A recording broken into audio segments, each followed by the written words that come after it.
engkau berjasa kepada Tuhan.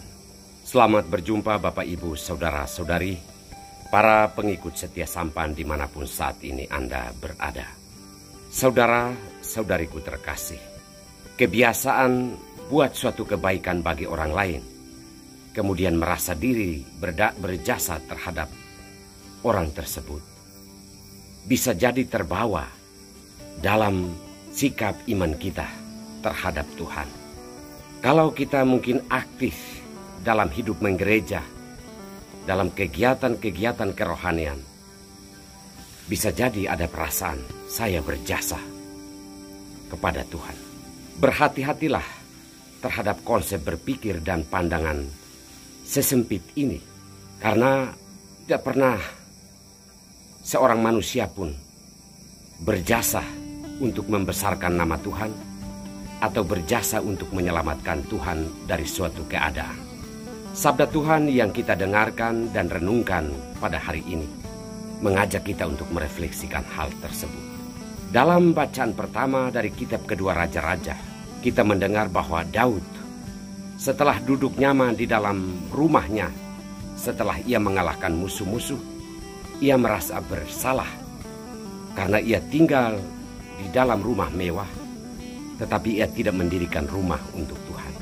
Rencana untuk membangun rumah bagi Tuhan itulah membuat perubahan besar dalam cara berpikir Daud ketika Nathan menyampaikan apa yang disampaikan Tuhan kepada Daud, bahwa masakan Daud mau mendirikan rumah bagi Tuhan.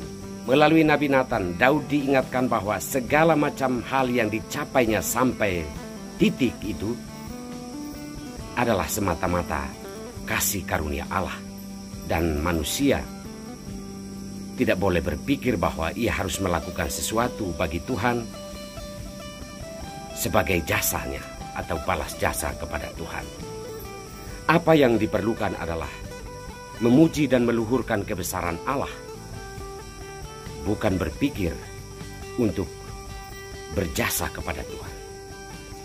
Dalam bacaan Injil kita mendengar bagaimana Zakaria, apa yang dialami ketika kelahiran Yohanes Pembaptis adalah dia memuji Allah Israel yang telah mengalahkan musuh-musuh Israel dan yang telah melakukan perbuatan-perbuatan besar bagi Israel. Saya kira sikap iman kita harus sampai pada apa yang dilakukan oleh Zakaria, memuji dan meluhurkan kebesaran Tuhan, ketimbang kita menghitung jasa-jasa kita kepada Tuhan karena sebuah keaktifan atau hal baik yang kita lakukan kepada Tuhan dan kepada sesama. Tuhan memberkati kita semua.